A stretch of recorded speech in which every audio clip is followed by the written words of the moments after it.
Welcome to one so பார்த்தீங்கன்னா இன்றைக்கி பார்க்குறது எல்டான் மேயோ 1880s அண்ட் 1949 டோட்டலாக பார்த்தீங்க அப்படின்னா ஒரு 69 இயர்ஸ் அப்படின்னா இன் தி வேர்ல்ட். ஸோ இவரை பற்றி நம்ம சொல்லணும் அப்படின்னா he was born in 1818 Atlantic in Australia. He got the degree of Atlantia university. So இவரோட ப்ரொஃபஷன் பார்த்திங்க அப்படின்னா டீச்சர்ஸ்.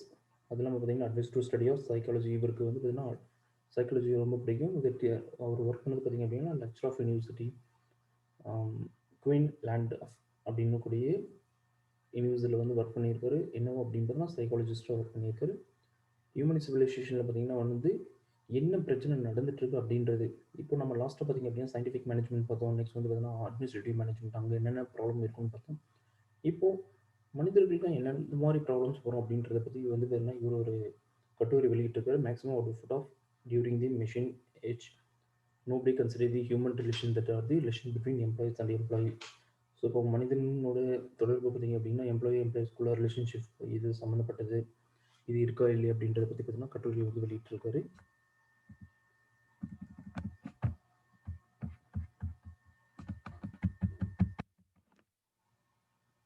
நெக்ஸ்ட் பார்த்தீங்க அப்படின்னா யுனைடெட் ஸ்டேட் ஆஃப் யூஎஸ்ஏவில் பார்த்தீங்கன்னா 1922 he joined as the researcher of business school in university museum later. Later, Helmholtz a select of graduate school of business Hawthorne University 1926. So ஒவ்வொரு யூனிவர்சிட்டியும் வந்து பார்த்தீங்கன்னா ஒர்க் பண்ணியிருக்காரு. He was a professor of industrial research at Hawthorne University. He retired 1947 and he died. So எப்போ இருந்தார் அப்படிங்கிறது 1980s இருந்திருக்காரு. Between இயர்ஸில் என்னென்ன பண்ணியிருக்காருன்னு பார்த்தீங்கன்னா என்ன பேப்பர்ஸ் வந்து பப்ளிஷ் பண்ணியிருக்காரு அப்படின்னு பார்க்கலாம். ஃபஸ்ட்டு டெமோக்ரஸி அண்ட் ஃப்ரீடம் வந்து 1919 பப்ளிஷ் பண்ணியிருக்காரு. Human problems of industrial civilizations, மனிதர்கள் ஏற்படக்கூடிய பிரச்சனை என்னன்றது 1933 வந்து பப்ளிஷ் பண்ணியிருக்காரு. Social problem of industrial civilization, தொழிற்சாலைகளில் நடக்கக்கூடிய ப்ராப்ளம் 1945 மேனேஜ்மெண்ட் அண்ட் ஒர்க்கர், இவங்க ரெண்டு பேருக்கு இடைப்பட்டதில் என்ன இருக்குன்றது 1949. Important book of Elton Mayo what is monotony அப்படின்றது 1929. Changing method in the industries, ஒரு தொழிற்சாலை மாற்றம் அப்படிங்கும்போது 1930 வந்து ஃபைட் அண்ட் பீப்புள் 1939. ஏன்னா யூனியன் ஒவ்வொரு இண்டஸ்ட்ரியிலும் பார்த்தீங்கன்னா யூனியன் இருக்கும், அங்கே என்னென்ன பிரச்சனை ஏற்படுது, யூனியன்ஸ்குள்ளே என்ன ப்ராப்ளம் இருக்குது, எம்ப்ளாயிஸ்குள்ளே என்ன ப்ராப்ளம் அப்படின்ற மாதிரி 1939.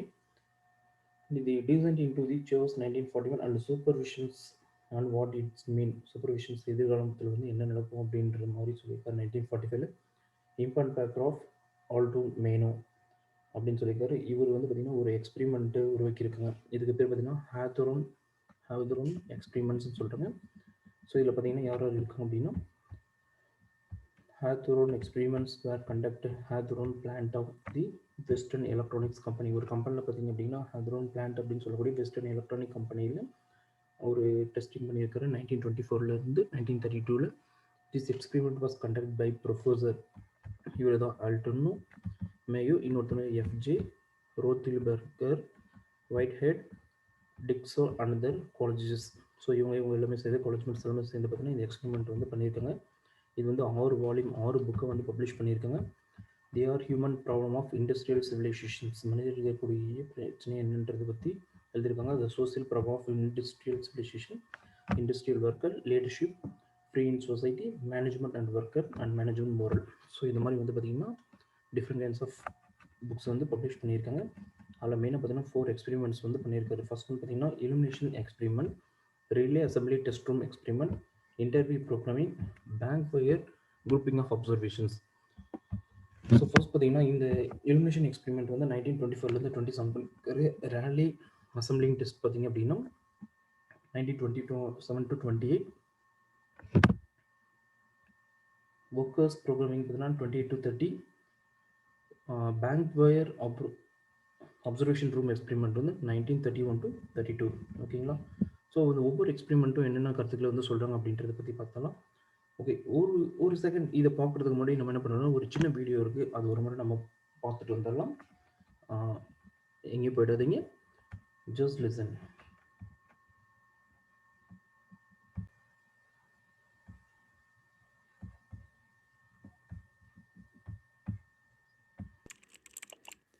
Do you ever feel like your boss is watching you? Well, they might be, but just not for the reason you think.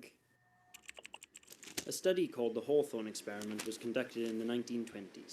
to see whether the active employee monitoring had any effect on their productivity levels. The results were varied, and since then the study has been replicated many times, all in a bid to answer the same lingering question: does workplace monitoring have an inherent effect on worker performance? Countless scholars have come to ask themselves not whether the Hawthorne effect exists, but more as to why it exists, and why the results can vary so widely. Studies have shown that in traditionally autonomous roles, such as teachers and physicians, workplace monitoring can have a positive effect on both efficiency and productivity. However, counter to this, some claim that employee monitoring can have detrimental effects on the individual, stifling their ability to perform tasks of their own volition, and instead placing too heavy a focus on end goal performance. In 2012, we conducted our own research into the Hawthorne effect by investigating and tracking the changes that occurred in a garment manufacturing plant in India when workplace monitoring was introduced. Radio frequency identification, or RFID tags, were added to part-made pants and jackets, and then data was collected as the workers completed each item of clothing. In our study, there appeared a direct correlation between the complexity of the tasks and the effect on productivity that the monitoring system had. The assembly of the jackets, which is deemed the more complex of the two garments to manufacture, saw a larger increase in productivity than the pants, suggesting that as the complexity of a task rises, so does the level of productivity produced as a result of the workplace monitoring. If you would like any more okay, இப்போ நம்ம அந்த வீடியோவில் பார்த்துருப்போம் இந்த 4 testings அப்புறமா illumination experiment. So first என்ன பண்ணுறாங்கன்னா the mainly object of illumination experiment was study the effect of quality of lighting in the workroom on the efficiency of the worker. இப்போ நம்ம ஒரு ரூமில் வந்து வேலை செஞ்சுருக்கோம் அப்படின்னா அந்த இடத்துல இருக்கக்கூடிய லைட்டிங் வந்து ரொம்ப இம்பார்ட்டன்ஸ். ஓகேங்களா? இப்போ நிறைய ஸ்டூடெண்ட்ஸ் பார்த்திங்க அப்படின்னா வந்து பேக்ரவுண்ட்ஸ் வந்து ரொம்ப டார்க்காக இருந்துச்சு அப்படின்னா நம்மளோட லைட்டிங்ஸ் வந்து ரொம்ப குறையும். அது ஒயிட் பேக்ரவுண்டு தான் நல்ல ஒரு லைட்டிங்காக இருக்கும். ஸோ அந்த மாதிரி இருக்கிறத வச்சு செக் பண்ணுறாரு. For the purpose of workers was divided into two groups. One group of worker made to work in the room where lighting remained constant. The other group was made of work in the room where lighting was varied. The experiment revealed the production increased in both the rooms and that the quality of lighting had no impact on the efficiency level in the workers. So அப்போ ரெண்டு இது பிரிவை பிரித்து ஒரு ரூமில் பார்த்தீங்கன்னா வந்து lighting வந்து கான்ஸ்டன்டாகவும் இன்னொன்று பார்த்தீங்கன்னா வேரி ஆகிற மாதிரி கொடுத்துருக்காங்க. இதனால் பார்த்தீங்கன்னா வந்து அவங்களோட ப்ரொடக்ஷன்ஸ் வந்து குறைஞ்சிருக்கா இல்லையா அப்படின்றத செக் பண்ணியிருக்காரு. ஸோ பெரிய அளவுக்கு இதில் எதுவும் பாதிப்பு இல்லை அப்படின்னு சொல்லியிருக்காங்க. நெக்ஸ்ட் வந்து பார்த்தீங்கன்னா relay assembly test room experiment. So இந்த செகண்ட் டெஸ்ட் பார்த்தீங்க அப்படின்னா this experiment was conducted in assembly department. So இது எங்கே என்ன அப்படின்னா பொருள் அங்கங்கே வந்து பார்த்தீங்கன்னா ரெடி பண்ணியிருந்திருப்பாங்க. இது எல்லாத்தையும் ஒன்று சேர்த்துறதுக்காக பார்த்தீங்கன்னா இணைப்பாங்க. அது பேர் தான் assembly. But telephone relay units for assembly. The object of experiment was to ascertain the relationship between working condition and productivity. Those employed in the department were all women and the work were repetitive one. A group of 6 women work was made to work in a separate room. As they were doing their work, a series of changes were introduced to the period of investigations. So ஒரு test ரூமில் பார்த்தீங்கன்னா women's தான் work பண்ணிகிட்டு இருக்காங்க. அங்கே பார்த்தீங்கன்னா வந்து அந்த ஒர்க் வந்து ரிப்பீட்டடாக நடந்துருக்கூடியது. இந்த 6 விமன்ஸும் பார்த்தீங்கன்னா அந்த ஒர்க் வந்து எப்படி வந்து பிரித்து செஞ்சுட்ருக்காங்க அப்படின்றத பற்றி செக் பண்ணிட்டு இருக்கிறது தான். இதை வந்து relay assembly test room experiment. Next interview programming. A massive interview program was conducted covering more than 10,000 workers to find out the view of their jobs. இந்த வேலைக்கு வந்து பார்த்திங்கன்னா நம்ம வந்து 10,000 ஒர்க்கர்ஸ் வந்து இன்டர்வியூ பண்ண வேண்டியதாக இருக்குது. அதுக்கு என்ன சொல்லிக்கணும்னா working conditions, supervisions. So next இது எடுத்து கொடுத்து the interview program revealed that morale of workers improve as they had the satisfaction that their view was heard. The complete of workers was not object statement of facts. There was a reflection of workers' personal feeling and sentiments. இப்போ இங்கே இருக்கக்கூடிய எவ்வளோ workers நம்ம entry பண்ணி முடிச்சதுக்கப்புறம் சில பேர் select ஆகிருப்பாங்க, select ஆகாமல் இருப்பாங்க. அவங்கள கூப்பிட்டு அவங்களோட மனநிலை, அவங்களோட ஃபீலிங்ஸ், அவங்களோட சென்டிமெண்ட்ஸ் எப்படி இருக்குன்றதை பற்றி ஒரு அனலைஸ் பண்ணியிருக்காங்க. நெக்ஸ்ட் வந்து பார்த்தீங்கன்னா bank wiring group observations. The experiment was conducted between 1931 and May 1932. A group was formed to conduct this experiment. The group consists of 14 male workers, of then 14 male workers. Out of these 14 workers, 9 were wiremen, 3 were soldermen, 2 were inspector.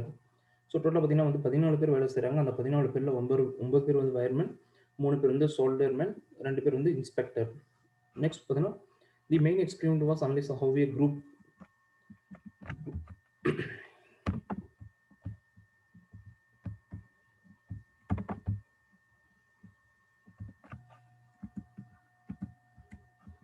could efficiently a worker to restrict out often phase of attractive scheme of larger output. Hourly rate of wage is fixed basic of average output workers. So இந்த இதில் பார்த்தீங்க அப்படின்னா இந்த group workers 14 பேரும் எப்படி வந்து அந்த ஒர்க்கை வந்து செஞ்சுருக்காங்க எப்படியோ செய்கிறாங்க அப்படின்றத பற்றி தான் இந்த எக்ஸ்பெரிமெண்ட் வந்து ஃபைண்ட் அவுட் பண்ணியிருக்கு. ஸோ லாஸ்ட்டாக பார்த்தீங்கன்னா ஃபைண்டிங் ஆஃப் ஹார்வர்ட் எக்ஸ்பெரிமெண்ட்ஸ் என்ன சொல்லியிருக்காங்க அப்படின்னா social factors as recognition, sense of belonging, etc., influencing production more than physical factors. Monetary incentive do not induce a workers working in a group to increase output. He care more of relationship the respect of course. So என்னது வேலை செஞ்சோம் அப்படின்னா நமக்கு production வந்து increase ஆகுது அப்படின்ற பற்றி சொல்லியிருக்காங்க. Worker do not react individual but member of group. No worker want to include the ill will displeasure of workers. An individual in a group is expected as the leader by the other members. Such an information leader is able to guide and influence the co-workers. So individual குரூப்பில் என்ன பண்ணுறோம் அப்படின்னா அதில் ஒரு leader இருப்பாங்க, அது கீழே ஒரு 10 பேர் வேலை செய்கிறாங்க அப்படின்னா அவங்களோட கோஆர்டினேஷன்ஸ். ஸோ இதெல்லாம் என்ன ஆகும் அப்படின்னா ப்ரொடக்ஷன் லெவலில் வந்து இன்க்ரீஸ் ஆகும். மோட்டிவேட் அவங்கள நம்ம வந்து அவங்களோட ப்ராப்ளம்ஸோ இல்லை அவங்களுக்கு தேவையான விஷயங்களை நம்ம வந்து கொடுக்கலாம். லீடர்ஷிப் ஒரு நல்ல ஒரு தலைவனை வந்து உருவாக்கலாம். கோஆர்டினேட் ரிலேஷன்ஷிப் அவங்களுக்குள்ள ஒரு ஒற்றுமை. பிஹேவியர்ஸ் ஆஃப் ஒர்க்கர்ஸ் அவங்களோட தனித்தன்மைகள்.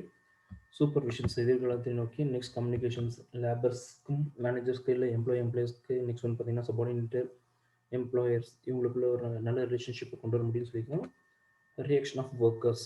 ஸோ நல்ல ஒரு ஒற்றுமை இருந்துச்சு அப்படின்னா கண்டிப்பாக வந்து நமக்கு வந்து அவுட்புட் எஃபிஷியன்சி வந்து அதிகமாகவே இருக்கும். ஓகேங்களா? ஸோ இதோட பார்த்தீங்கன்னா நம்மளோட யூனிட்ஸ் வந்து முடிஞ்சுது. ஸோ நம்மளோட வீடியோஸை ரிப்பீட்டடாக வாட்ச் பண்ணுங்கள். தேங்க்யூ.